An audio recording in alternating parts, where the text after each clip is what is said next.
لونڈیوں کے ساتھ جنسی تعلقات کی اجازت کیوں دی گئی جبکہ اسلام خود سیکس ڈسپلن پر کا پرچار کرتا ہے، اور لونڈیوں کی خرید و فروخت کیا ہیومن رائٹس کی وائلیشن نہیں ہے؟ یہ مسئلہ ذرا ٹیڑھا ہے۔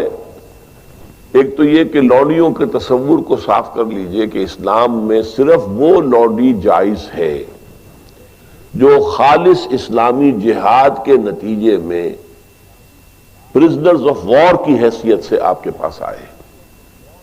یہ نہیں ہے کہ کسی آزاد لڑکی کو، عورت کو پکڑا اور اسے زبردستی جو ہے وہ کہیں بیچ دیا اور وہ غلام ہو گئی، یا جیسے کہ امریکنوں نے کیا تھا کہ ہزاروں ویسٹ افریقن کنٹریز سے یہ حبشیوں کو پکڑا اور ان کو لے جا کے وہاں پر جو ہے منڈیوں میں بیچ دیا۔ یہ نہیں، یہ جائز، حرام، بالکل حرام۔ البتہ ایسی اگر شکل ہے کہ جنگ ہو رہی ہے آپ کے اور کفار کے مابین، اب اس میں جو پی او ڈبلیوز آ گئے ہیں، دو راستے ہیں، یا تو کنسنٹریشن کیمپس میں رکھیں گے انہیں، وہ آپ کی معیشت پر بہت بڑا بوجھ ہو جائے گا، اور پھر ان کی زندگی بھی اب نارمل ہوگی۔ وہاں نہ مرد کے لیے کوئی امکان ہے کہ کوئی اس کی جو ہے طبیعت کے اور جنسی تقاضے پورے ہو سکے، نہ عورت کے لیے امکان ہے۔ اس کے لیے اسلام نے تجویز کیا کہ انہیں معاشرے میں تقسیم کر دیا جائے، ڈسپرس کر دیا جائے۔ معاشرے میں جائیں گے وہ کسی کا غلام بن گیا ہے، کسی کی لونڈی بن گئی ہے۔ اب ان کو حکم دیا گیا جو خود کھاتے ہو وہ انہیں کھلاؤ، جو خود پہنتے ہو وہ انہیں پہناؤ، اور ان سے اگر کوئی سخت کام لینا ہو تو اس میں خود بھی شریک ہو جاؤ۔ انہیں یہ احساس نہ ہو کہ چونکہ ہم غلام ہیں تو ساری سختی ہم پر ہی ہے۔ اور ان کے لیے بھی پھر یہ کہ نیکی کے کاموں کے اندر یہ ہے کہ ان کو آزاد کر دینا، یہ بڑی نیکی کا کام ہے۔ کوئی مرد کہتا ہے صاحب میں اتنے ہزار روپے آپ کو دے دوں گا محنت کر کے، کمائی کر کے، آپ مجھے آزاد کر دیں، اسے مکاتبت کہتے ہیں۔ یہ معاہدہ ہو سکتا ہے اور آپ کو اس کا معاہدہ قبول کرنا ہوگا۔ پھر وہ لونڈیاں جو ہے وہ پھر ان مالکوں کے تصرف میں آتی ہیں۔ وہ منکوحہ بیویاں نہیں ہیں، وہ دو کیٹیگریز علیحدہ ہیں جو ہم نے پڑھ لیا ہے سورہ معارج میں بھی اور سورہ مومنون میں بھی۔ والذین هم لفروجہم حافظون الا علی ازواجہم او ما ملکت ایمانہم۔ تو یہ دو کیٹیگریز علیحدہ ہیں، بیویاں ہیں، منکوحہ بیویاں، اور یا پھر جو تمہاری ملک یمین ہو، لونڈیاں ہوں۔ میں نے بتایا کہ ملک یمین اگر اس کے ہاں بچہ ہو گیا تو اب وہ ام ولد ہے، آپ اسے بیچ نہیں سکتے، وہ اب آپ ہی کے ہاں رہے گی۔ اور جہاں تک اس کے بچے کا تعلق ہے وہ آپ کی منکوحہ بیوی سے جو بچہ ہوگا اس کے بالکل برابر ہوگا، اس کی کوئی بھی حیثیت جو ہے اس سے کمتر نہیں ہے۔ وہ بچہ آپ کا ہے، آپ کی لونڈی کا نہیں، آپ کا بچہ ہے۔ اسی طرح بچہ چاہے منکوحہ سے ہے تو وہ منکوحہ کا نہیں ہے، آپ کا ہے۔ یہاں تو ابن کے ساتھ بات چلتی ہے، بنت کے ساتھ نہیں چلتی۔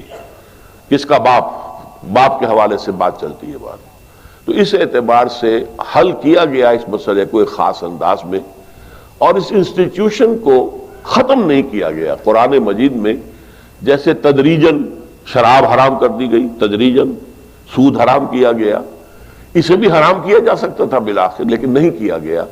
اس کی وجہ کیا ہے؟ میرے خیال میں یہ ہے کہ اس دنیا کے آخری دور میں جس کا اب آغاز ہو رہا ہے، خالص اسلامی جہاد بھی ہوگا، کفار کے ساتھ جنگیں ہوں گی، مقابلے ہوں گے، اور اس میں پرزنرز آف وار کے لیے یہ راستہ جو ہے کھلا رکھا گیا ہے تاکہ اس وقت جو ہے سچویشن صحیح تو طریقے پر اس کو حل کیا جا سکے۔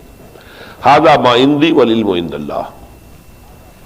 یہ بھی ہو سکتا ہے کہ کسی کی لونڈی، یا آپ ہی کی ایک لونڈی بھی ہے اور ایک غلام بھی، آپ ان دونوں کے اندر شادی کرا دیتے ہیں، اب وہ میاں بیوی ہو گئے، اور یہ کہ اب آپ پر حرام ہے وہ بیوی، وہ جو لونڈی ہے، آپ اس کے ساتھ کوئی جنسی تعلق نہیں رکھ سکتے۔ آپ نے اجازت دے دی تو گویا کہ اپنے حق سے آپ دستبردار ہو گئے، آپ نے غلام کے نکاح میں اسے دے دیا۔ اس میں البتہ یہ ہے کہ پھر ان کی اولاد جو ہوگی وہ غلام ہی ہوگی، باپ بھی غلام ہے، ماں بھی غلام ہے، تو ان کی اولاد غلام ہوگی۔ یہ انہی کی اولادیں ہیں کہ جو ہمارے معاشرے کے اندر آپ کو معلوم ہونا چاہیے کتنی بلندی تک پہنچی ہے۔ خاندان غلاماں جو ہندوستان میں اسلام کی پہلی حکومت قائم ہوئی ہے، کون تھے؟ قطب الدین ایبک غلام تھا، شمس الدین التتمش غلام تھا، غیاث الدین بلبن بہت زبردست حکمران تھا، روم و داغ والا، غلام تھا۔ یہ غلام خاندان تھا۔ خاندان غلامہ کے نام سے آپ نے ان کی تاریخ پڑھی ہے۔ اور اس وقت مصر میں بھی ممالک کی حکومت تھی. مملوک کہتے ہیں غلام کو، ملکیت ہوتا ہے وہ اپنے آقا کی. تو ممالک کی حکومت تھی بہت بڑی. تو ان کو، اور پھر ہمارے یہاں بڑے بڑے ائمہ ہیں غلام، کہ جن سے جو بڑے خلفاء ہوتے تھے ان کے بچے بھی ان سے تعلیم حاصل کرتے تھے تو ان کی جوتیاں سیدھی کرتے تھے، آپس میں لڑتے تھے. یہ مامون الرشید اور امین الرشید دو جو بیٹے تھے ہارون کے، وہ آپس میں لڑتے تھے کہ اپنے استاد کی جوتی میں سیدھی کروں گا، وہ کہتا میں سیدھی کروں گا، حالانکہ وہ غلام ہوتا تھا. تو یہ اسلام نے سٹیٹس دیا ہے انہیں، اور بہت ہی خوبصورت انداز میں اپنے معاشرے میں ایبزارب کر دیا ہے.